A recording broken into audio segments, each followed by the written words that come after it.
Bonsoir à tous. Et voilà, c'est l'heure dite, il est 19 h, on va pouvoir commencer. Bonsoir à tous et donc bienvenue à ce premier webinaire donc de la série webinaire randonnée. Alors après les webinaires ski de randonnée de l'hiver dernier, certains d'entre vous les ont peut-être suivis, nous avons décidé de vous ouvrir ces petits moments de sensibilisation à cette belle activité estivale. Alors, nouveauté donc par rapport au webinaire de l'hiver, c'est la FF Randonnée qui nous rejoint dans cette aventure. Et d'ailleurs, nous sommes ensemble Séverine Kaoui, qui est directrice générale de la FF Randonnée. Bonsoir. Et moi-même, Nils Martin, qui suis le directeur adjoint de la Fédération française des clubs alpins et de montagne. Nous sommes ensemble pour introduire cette nouvelle série. Et donc, cette nouvelle série de 10 webinaires sera, comme l'hiver dernier, animée par différents partenaires qui seront nos experts techniques dans ces différents webinaires. Donc, il y aura la marque Terre-Nuage, le Pape, Au Vieux Campeur, Alibert et la CRS Montagne. Alors, pourquoi cette initiative? On a constaté l'été dernier, suite aux différents confinements, un vrai gros essor de la pratique. C'est vrai qu'après les confinements, et on le voit encore ce printemps, on est nombreux et vous êtes nombreux à avoir envie de nature, envie de vous lancer sur les sentiers, et c'est une bonne nouvelle. Et ces webinaires s'adressent particulièrement à vous, qui êtes nouveaux pratiquants, qui découvrez ces activités, mais aussi, ils s'adressent aussi aux plus aguerris qui pourront réviser, réapprendre certaines techniques. Donc, n'hésitez pas à suivre les webinaires que vous voulez sur cette session. Alors, comment ça marche? Eh ben, je vais laisser Séverine nous en parler. Pour le mode d'emploi, bonsoir à tous, ravi d'être avec vous ce soir. Effectivement, les randonneurs ont les mollets qui les démangent. Là, en plus, on a du soleil cette semaine. Donc, on vous donne effectivement rendez-vous tous les mardis, tous les jeudis, tout au long du mois de juin, jusqu'au mois de juillet. Une trentaine de minutes à partager. Et puis, vous inquiétez pas, si vous avez raté un épisode ou si vous avez envie de réécouter, les épisodes sont disponibles dès le lendemain sur nos chaînes YouTube, à la FFCAM ou à la FF Rando. Alors, un petit coup d'œil sur le programme de ces 10 rendez-vous. Voilà, il s'affiche. Donc, vous voyez des sujets. Aujourd'hui, pour la première, on va être un peu général, mais après, c'est vraiment des sujets pointus qui vous sont proposés et vous serez accompagnés à chaque fois par des spécialistes qui sauront donc vous accompagner. Pendant le live, mais on voit que ça a commencé, n'hésitez pas, des questions, des commentaires. On les reprendra à la fin de la présentation et on pourra répondre à un certain nombre de questions, j'espère. Cerise sur le gâteau, des cadeaux, un cadeau. Un tirage au sort sera effectué à chaque session. Donc, on commencera ce soir avec un superbe t-shirt et tout ça grâce à notre partenaire Terre-Nuage, que l'on remercie. Et puis, les écrans, c'est bien. On espère que vous allez apprendre ou redécouvrir beaucoup de choses à travers ces webinaires. Mais si vous avez envie d'aller plus loin, n'hésitez pas à pousser la porte d'un club de la FFCAM ou d'un club de la FF Randonnée. Vous y trouverez là aussi des passionnés, des animateurs formés, des formateurs pour vous former. Donc, n'hésitez pas à nous rejoindre. Pensez aussi aux accompagnateurs en montagne qui peuvent vous accompagner dans la création de votre itinérance. Donc, on vous souhaite de bons webinaires d'abord, de surtout très bonnes randos cet été sur les sentiers. Et puis, ce soir, nous accueillons donc Raymonde Séché, qui est avant tout une randonneuse, qui a touché un peu à toutes les formes de randonnée et c'est ce qu'elle va nous raconter ce soir. Elle est également présidente du comité FF Randonnée d'Ille-et-Vilaine. Donc, Raymonde, merci d'être avec nous. Et puis, donc, on compte sur toi pour que tu nous offres le paysage de tout ce que peut proposer la randonnée pour les pratiquants. Merci Séverine, bonsoir à tous. Effectivement, j'ai pratiqué pas mal de randonnées dans pas mal de milieux et donc je vais commencer par introduire mon propos en essayant de répondre à cette question: pourquoi pratique-t-on la randonnée? Quand on part en randonnée, on est bien sur une logique différente de la marche utilitaire, hein. Pour moi, randonnée, c'est à la fois se déplacer à pied, mais en même temps pratiquer une activité sportive et un loisir. Il y a donc des motivations très diverses dans la pratique de la randonnée.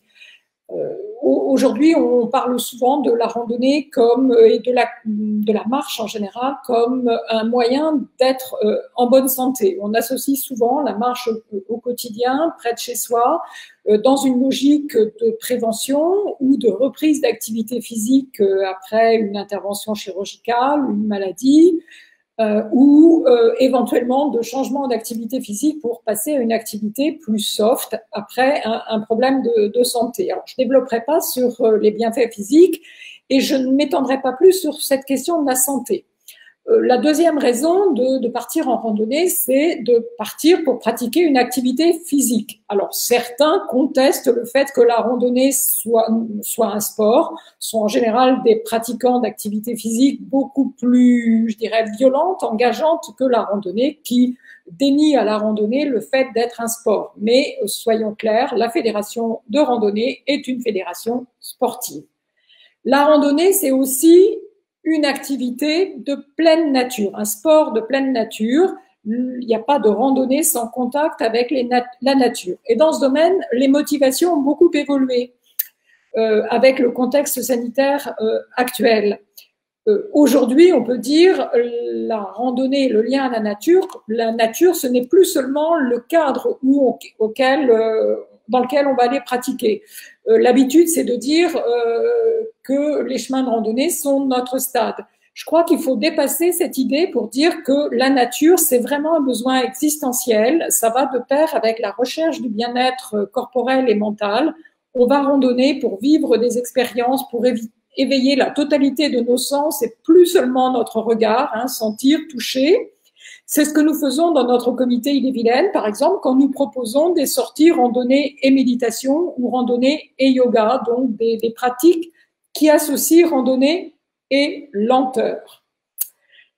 La randonnée, je le disais, c'est aussi l'association sport et loisirs. Il y a des objectifs personnels dans ce loisir. Ça peut être atteindre un sommet, partir en pèlerinage pour certains, découvrir un territoire grâce à un GR ou un GR de pays. La randonnée, effectivement, elle se pratique partout, à la ville, à la campagne, en bord de mer, en montagne. C'est le meilleur moyen pour découvrir en profondeur un territoire, du patrimoine bâti, paysager, voire du patrimoine culturel, pourquoi pas gastronomique dans le cadre de randonnée à thème ou après la randonnée. Donc la randonnée, c'est une activité qui s'adresse à tout le monde à partir de son domicile ou son lieu de vacances. C'est d'ailleurs l'objectif de vacances. Donc on a une très grande diversité dans les manières de randonner, ce qui renvoie aux motivations. Ce n'est pas la même randonnée quand on pratique pour des raisons de santé ou quand on va partir en itinérance ou dans un trek dans des milieux difficiles. Donc, je vais retenir un critère, celui de la durée, de la régularité de la pratique, mais il y en aurait beaucoup d'autres possibles. Bon, un point commun à toutes les pratiques, c'est qu'en randonnée, il n'y a pas d'esprit de compétition, il n'y a pas de vitesse imposée. À la différence, par exemple, du trail ou de la marche d'endurance au Dax. On peut se promener en famille, on peut être un promeneur du dimanche pour des pratiques de courte durée, des pratiques occasionnelles. Il faudrait là discuter de la distinction qui est souvent faite entre promenade et randonnée. Pour certains, partir 2 heures et faire 8 km, ça va être une vraie randonnée. Tout dépend de l'habitude qu'on a de la pratique. Les formes de randonnée demandent plus ou moins d'engagement. Quand on va partir à la journée pour des randonnées avec beaucoup de dénivelé, beaucoup de montées, de descentes sur des terrains difficiles, on sera sur une pratique beaucoup plus engagée, avec beaucoup plus de technicité. On peut trouver ça en montagne, on peut trouver ça sur certains de nos chemins côtiers en Bretagne, depuis Rennes. On peut trouver ça sur les territoires ultramarins, en Réunion par exemple. On peut partir sur plusieurs jours en itinérance. Ça peut aller jusqu'à de très longues durées. Le GA34 qui fait le tour de la Bretagne, c'est 2000 km. On pratique aussi les grandes diagonales à travers la France. On peut partir seul, en famille, avec des amis, pourquoi pas avec un âne. On peut partir avec un club dans des pratiques auto-organisées avec un organisateur de séjour. Vous voyez, il y a en autonomie ou pas, avec ou sans portage de son équipement, avec sa tente ou dormir en refuge dans un gîte d'étape, en hôtel, avec des prestataires pour le portage du sac. Il y a de très nombreuses manières de randonner.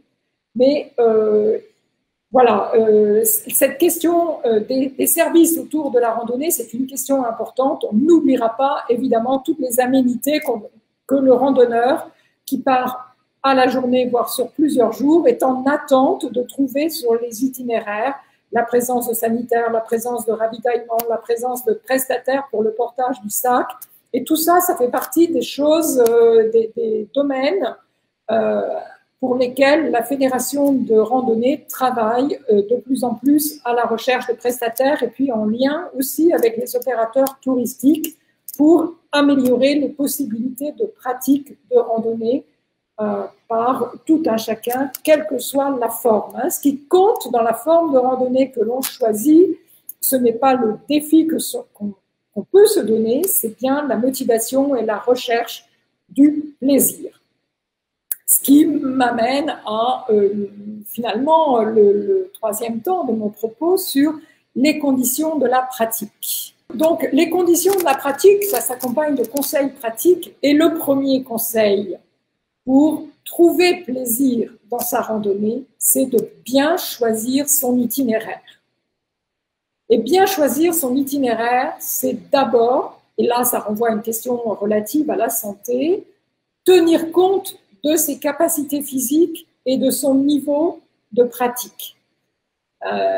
L'expérience que j'ai pu avoir l'année dernière dans le Massif central, sur le puy de Sancy, est particulièrement éclairante de ce point de vue-là.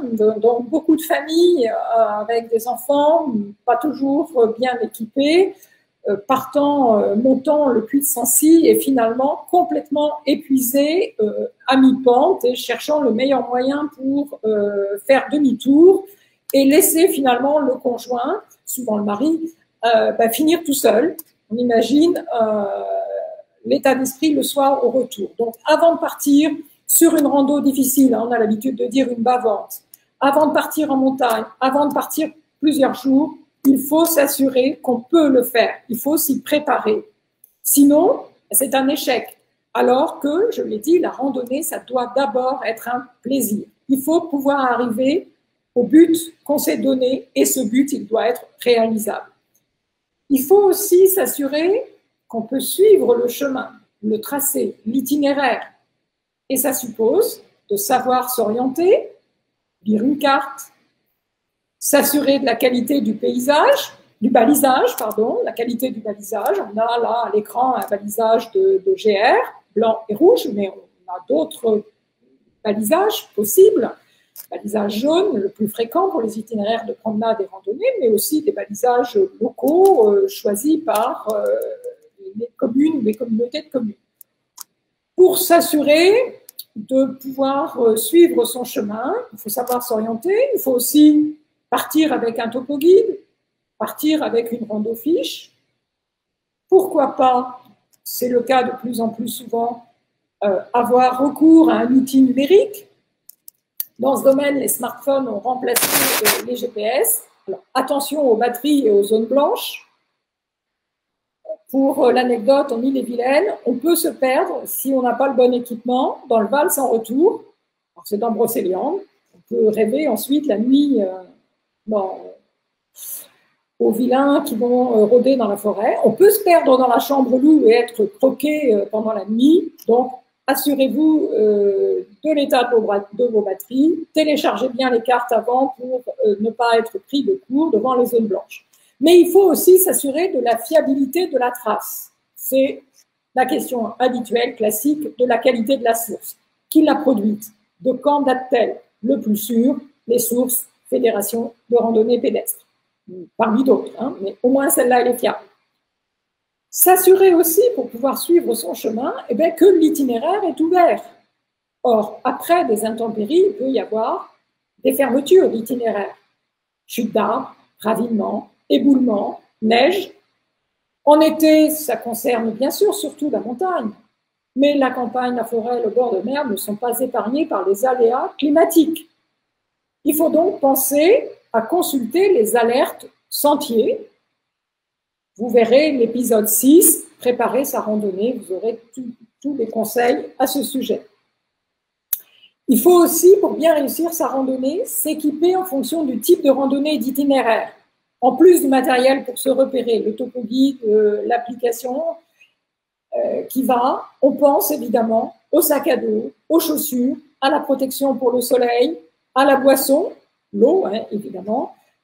Il faut aussi savoir se protéger, donc j'ai dit le soleil, mais il ne faut pas oublier la pluie, le froid, le vent, donc on regarde les alertes météo. Je ne développe pas là non plus, je vous renvoie aux épisodes 2, 3 et 4 qui suivent. Mais au-delà de cette idée qu'on a bien choisi son itinéraire, qu'on a veillé à la qualité de cet itinéraire, qu'on a choisi son équipement en fonction des conditions, il faut respecter le milieu de pratique, être en synergie avec ce milieu. Bien sûr, il faut se renseigner sur les risques du moment, les conditions météorologiques, qui amènent à poser une question importante. Bien sûr, on se donne pour objectif d'arriver au but, mais il est important de savoir renoncer. La sécurité doit primer avant tout. Ce sera le webinaire 7. Et la sécurité, parfois, c'est de ne pas arriver au but, mais de rentrer chez soi en pleine forme. Respecter le milieu que l'on vient découvrir, ce n'est pas seulement le traverser, le parcourir, c'est observer la faune, observer la flore. Parfois, on va traverser des espaces protégés. Ça peut être des parcs naturels régionaux, ça peut être des parcs nationaux, ça peut être des réserves. Dans tous les cas, il y a des règles à respecter, plus ou moins contraignantes. Mais même si on n'est pas dans un espace protégé, ce respect de la nature et de la faune, il s'applique partout. Éviter de cueillir les plantes, respecter les animaux, ne pas les déranger. On a vu au printemps 2020, après un long confinement, la nature avait repris sa place. Sur les sentiers littoraux en Bretagne et ailleurs, on avait beaucoup d'oiseaux qui avaient fait leur nid sur les GR côtiers. Eh bien, il fallait respecter ces nids, attendre que les petits aient pris leur envol. Donc, respecter la faune et la flore, c'est d'autant plus important aujourd'hui qu'on connaît les menaces sur la biodiversité. Il faut aussi cohabiter, savoir cohabiter avec les autres usagers, notamment ceux pour qui le milieu que l'on traverse et dans lequel on pratique, où on vient s'imprégner, mettre tous ses sens en éveil, comme je l'ai dit tout à l'heure, eh bien, savoir cohabiter donc avec ceux pour qui ce milieu traversé est le support de leur activité économique. Des éleveurs, des agriculteurs, des apiculteurs, des forestiers, autant d'activités qui peuvent générer des risques pour le randonneur. Chute d'arbres, présence de chiens de garde des bergers, piqûres d'insectes, présence de barrières, présence de clôtures qui sont des obstacles, mais qu'il faut contourner, qu'il faut remettre en place, qu'il faut refermer. Autant d'activités génératrices de risques, mais qu'il ne faut pas percevoir comme des risques. Ce sont les conditions de la pratique de ces activités qui sont là en permanence et qui méritent du respect, je dirais, qui exigent le respect de la part du randonneur. Donc, je n'ai pas abordé tous les aspects, mais je terminerai en disant que bien randonner, c'est être attentif à soi-même pour s'assurer que l'on peut aller là où on s'est donné, là où on a envie d'aller, ce qui suppose de la prudence dans la montée, dans la hiérarchie des pratiques, mais prudence, mais aussi échange, respect, considération pour le milieu dans lequel on va aller pratiquer la randonnée. Voilà. J'espère que j'ai répondu à vos attentes. Eh ben, merci Raymond pour ce propos très percutant, très enrichissant. On a beaucoup de commentaires du public, donc du coup on va profiter pour y répondre. Donc on va va afficher la première question, sans transition. Alors, la question est donc de Pascal Suchier qui nous dit des randos sont organisés sur des groupes Facebook. Que se passe-t-il en cas d'accident grave? Qui en est responsable? Est-ce que Raymond, tu as la réponse à cette question? J'ai la réponse et puis je pense que Séverine pourra compléter. La réponse, c'est l'organisateur. Donc, si l'organisateur est un club de randonnée affilié à la fédération de randonnée ou à une autre fédération sportive d'ailleurs, eh bien, le responsable, c'est la personne morale, l'association. Si la randonnée est auto-organisée, c'est celui qui l'a proposée qui est responsable pénalement. D'où l'intérêt, effectivement, de toujours pratiquer dans le cadre d'un groupe organisé. Ça peut aussi être un office de tourisme pendant les vacances. Bien sûr, dans ce cas-là, c'est l'office de tourisme qui est responsable. Alors, si on part à titre personnel, évidemment, la situation est différente, mais comme la question, elle est bien sur des groupes Facebook ou bien d'autres réseaux sociaux qui permettent de donner rendez-vous. L'enjeu, il est bien de savoir que c'est celui qui a proposé la randonnée qui est responsable en cas d'accident grave. Séverine, tu veux compléter ou Non, je crois que Raymond a dit ce qu'il y avait à dire. Il faut faire attention aux responsabilités qu'on prend. On croit lancer comme ça une invitation très informelle, mais effectivement, si ça ne se passe pas bien, il y a des recherches de responsabilité et ces recherches de responsabilité vont vers celui qui a initié le rendez-vous. Donc, et sur Facebook, il y aura une trace. Donc, c'est facile de trouver celui qui l'a lancé. Et j'ajouterais d'ailleurs, je profite de la question de Pascal, qui est intéressante, pour ajouter que pour partir en randonnée, il est important d'être bien assuré. Donc, vérifiez votre contrat d'assurance pour vérifier qu'il couvre bien la pratique de cette activité. Et si vous n'êtes pas couvert, voilà, n'hésitez pas à souscrire une assurance qui le permet. Les assurances qui sont proposées par la FF Randonnée et la FFCAM, évidemment, couvrent très largement et je pense sont les meilleurs du marché pour couvrir cette activité. Alors, on va prendre la question de Laurent Nugier qui nous parle du nouveau décret du maire de Crozon à propos des bâtons sans embout de caoutchouc. Alors, qu'est-ce qu'on en pense? Avez-vous un avis, mesdames? C'est vrai qu'en Bretagne, on en entend beaucoup parler. Alors, ça concerne les bâtons de marche nordique et les bâtons de randonnée sans embout caoutchouc. La question, elle se pose surtout sur le littoral de Bretagne. La question se pose notamment sur les secteurs de dunes, mais aussi d'ailleurs sur les pentes importantes. Sur Crozon, il n'y a pas beaucoup de dunes, mais il y en a. Parce que déplacer un petit grain de sable, ça paraît pas grand-chose, ça paraît anodin. Arracher un tout petit peu de végétation, ça paraît pas grand-chose, mais un petit grain de sable en entraîne d'autres et c'est ainsi que à la moindre averse, on peut avoir du ravinement important. Et c'est vrai que le maire de Crozon n'est pas le seul en Bretagne à avoir pris ce type de mesures. Alors le problème, c'est que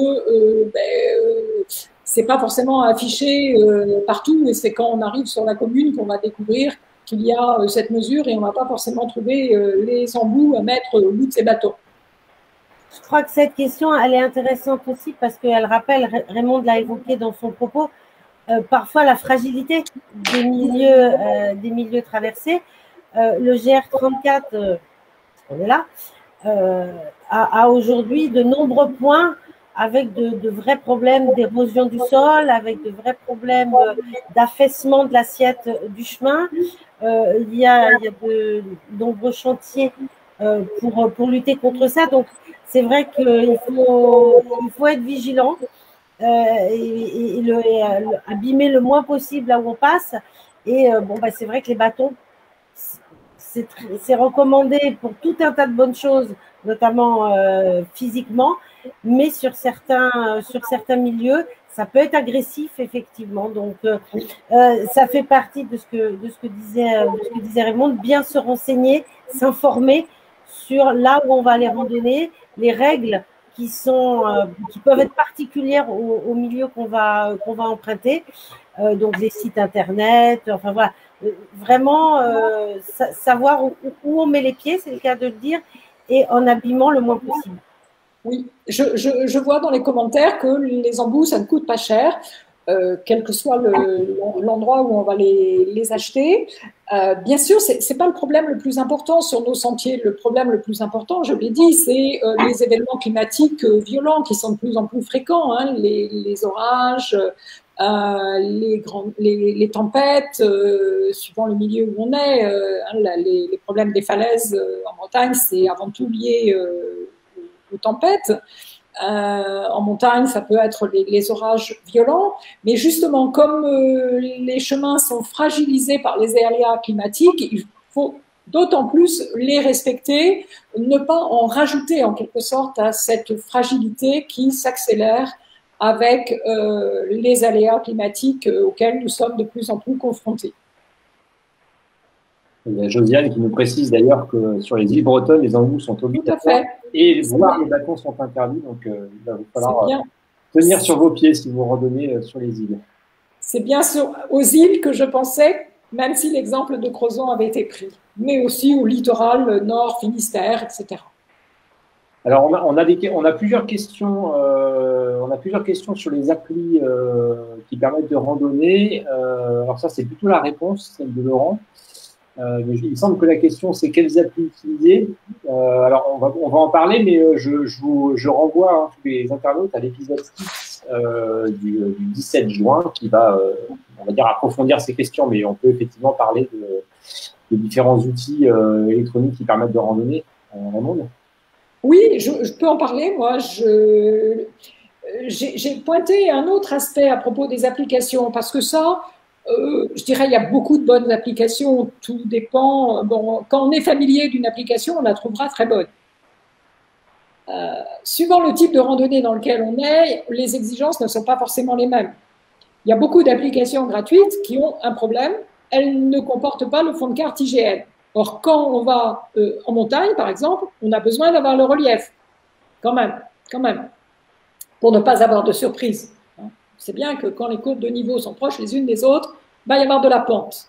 Et donc, il faut avoir le fond IGN. Donc, les applis gratuites, prudence. Mais je dirais, donc, comme j'ai répondu que la bonne appli, c'est celle dont on est familier et qui répond à ses besoins. Ah. Aurait-on perdu Raymond? Il me semble qu'on a perdu Raymond. Bon, elle va peut-être revenir.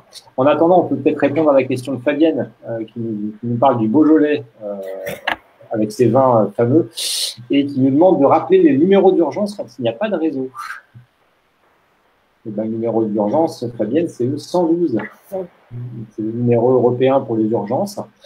Quelle que soit la situation, si tu es en montagne, il te renverra sur le secours en montagne. Et je renvoie tous ceux qui sont intéressés pour approfondir cette question à l'épisode 7, qui sera animé par une personne du secours en montagne de la CRS Montagne. Alors, peut-être le truc, j'espère qu'on va retrouver Raymond quand même, avant la fin de la séquence.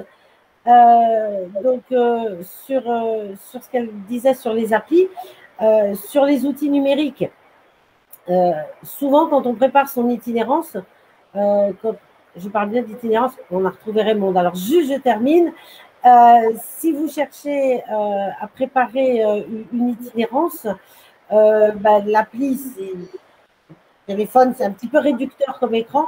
Donc, je vous invite à aller voir mongr.fr où là, sur un écran confortable, vous pourrez visualiser les itinéraires, les étapes, les hébergements, le fond de carte IGN. Et en termes de préparation, de projection de la rando qu'on va faire, c'est un outil qui est bien utile aussi. Oui. Raymond, tu peux finir ton propos sur les applis. Eh bien voilà, je complète et ce que tu as dit, je pense, remplace largement ce que j'ai dit et sans me rendre compte que je n'étais plus à l'écran sur le fait qu'au-delà de l'application, alors c'est vrai qu'une application confortable, c'est une application qu'on peut utiliser à la fois sur son smartphone et sur son ordinateur. déjà. On a une question d'Aurélia qui est… Et donc, pour moi, la question importante, c'est celle de la fiabilité de la source, de la trace que l'on va télécharger. Donc, mon GR, notamment, et toutes les sources fournies par les comités de FF Randonnée. On a une question d'Aurélia qui nous demande, alors ça c'est plus la technique de marche, qui nous demande si les bâtons sont indispensables. Ben non. Non, tout dépend. Ça peut rassurer certaines personnes. Si on a un gros sac, ça peut permettre de l'alléger. Tout dépend de la pratique aussi qu'on a ou du type de randonnée qu'on va pratiquer. Moi, je peux donner mon cas personnel. Hein. Si je pars pour moins de 15 km, je ne vais pas prendre des bâtons. Si je pars pour une randonnée plus longue ou si je randonne pendant plusieurs jours, je prendrai des bâtons pour justement alléger la charge, réduire la fatigue sur les articulations. Et puis, si c'est un moment où je suis plus fatiguée qu'à d'autres, ben, je prendrai mes bâtons. Donc, il n'y a aucune obligation d'avoir des bâtons, mais ça peut être un élément d'assurance, de se sentir plus à l'aise. Mais il y a des personnes qui n'aiment pas randonner avec des bâtons, elles disent, moi, je me prends les pieds dedans. Bon, ben, dans ce cas-là, on n'en prend pas. Sur des dénivelés aussi. Voilà. Il y a du dénivelé, ça aide. En montagne, ça peut aider. Voilà. Ça, notamment pour les gens qui viennent de la plaine, ça permet de oui, je confirme. Et donc de mieux respirer, de moins s'essouffler. Je confirme. On revient aux applis. Jean-Baptiste nous demande s'il y a des applis internationales pour les gens qui aiment sortir des frontières. C'est vrai qu'on a, avec la fin de la pandémie peut-être, on a envie de passer les frontières à nouveau. Alors moi personnellement, l'application que j'utilise a des extensions pour les pays étrangers. On achète son pays en plus de l'appli pour la France, mais je ne sais pas si je peux donner le nom. Voilà, parce que moi j'utilise CityTrail, mais c'est une habitude. Elle a ses limites, elle a ses atouts. Oui, et je compléterai en disant que il y a souvent certains pays ont développé leurs propres applis. Oui. Si vous allez en Suisse, par exemple, l'application Snap qui est très bien, qui est gratuite. Dans tous les pays nordiques ont leurs applis. Hein, la Finlande, la Suède, la Norvège, ont leurs applis qui sont gratuites, qui sont très bien faits, les fonds de carte, les topos, etc. Donc ils sont très très bien faits. Donc après il faut effectivement soit utiliser une appli internationale qui est souvent payante, mais ça vaut le coup, soit fouiller un petit peu pour voir quelles sont les applis utilisées dans les pays que vous comptez visiter. Il me semble qu'on a une question sur la randonnée en famille, où Audrey nous demande comment estimer la bonne durée de kilométrage raisonnable d'une randonnée avec des enfants, avec apparemment une norme qui serait d'1 kilomètre par année d'âge. Par exemple, avec un enfant de 7 ans, 7 km, ça voudrait dire qu'avec ma fille, je peux marcher 2 km. Je ne suis pas sûr de pouvoir. Oui, alors c'est vrai qu'il y a ce critère. Dans le comité Ille-et-Vilaine, on pratique pas mal les activités, on propose des activités rando en famille. Et pour que ça marche bien, il faut un but. C'est pas la randonnée pour la randonnée. On va faire une randonnée en forêt avec un technicien de l'ONF. On va aller voir un apiculteur. Donc, on l'a organisé, par exemple, hein, en août dernier, et ça avait été un moment super pour les familles qui avaient été là. Donc, l'apiculteur nous guide sur les 2 endroits où il a ses ruches. Donc, on va voir les ruches. Et puis, à l'arrivée, on a le goûter avec le pot de miel, les gâteaux au miel.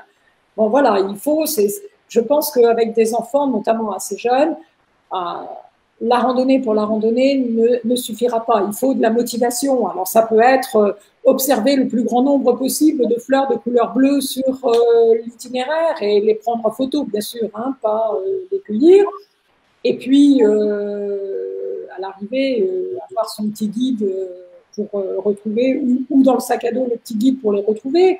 Bon, ça peut être aller pique-niquer au bord d'un lac, mais voilà, il y a plus que la durée, le nombre de kilomètres comme ça, c'est un peu comme la même règle où on dit qu'il faut faire 10 000 pas par jour. Il ne faut pas se donner des contraintes comme ça, mais par contre, il faut trouver le but la motivation qui va faire que ça va être un moment de plaisir pour les enfants. Alors, faut peut-être aussi, moi je sais que je me suis fait avoir avec les miens, c'est aussi les enfants assez jeunes, ils font pas loin du double de kilométrage de vous. Ça va, ça vient, ça court devant, ça rejoint le groupe. Donc, c'est à mesurer aussi au départ quand on prévoit son itinéraire et son parcours. Nathalie nous demande rando nordique ou rando classique? Quelle différence? Quel bénéfice? Le haut du corps. Oui, peut-être là, c'est sur un aspect de santé. On dit toujours en marche nordique. Alors, en marche nordique, pas rando. En marche nordique, on va développer, on fait travailler toutes les parties du corps. Par contre, je dirais dans la marche nordique, dans la pratique, c'est souvent des séances cadrées. On commence par son échauffement, puis on a son heure ou son heure et demie de pratique, puis on a le temps d'étirement. C'est un peu souvent la séance de marche nordique comme on irait faire ces 2 heures de sport en salle. Alors après, la personne dit rando nordique, donc je ne sais pas si elle pense marche nordique au sens que je viens de le définir, ou bien si elle pense randonnée avec des bâtons de marche nordique, où là, on va pouvoir retrouver le même intérêt que dans la randonnée, c'est-à-dire le plaisir d'observer, de découvrir, et pas seulement marcher pour marcher, alors que la séance de marche nordique, c'est souvent l'activité physique pour l'activité physique. Donc, c'est pas du tout les mêmes motivations. Le fitness outdoor. Oui, un peu. Donc, il y a plus d'apports sur le plan sanitaire, sur le plan de la santé physique, sur le plan de la santé mentale ou psychique, tout dépend de ce qu'on recherche dans la pratique. Alors, je vois la question suivante à propos du chien.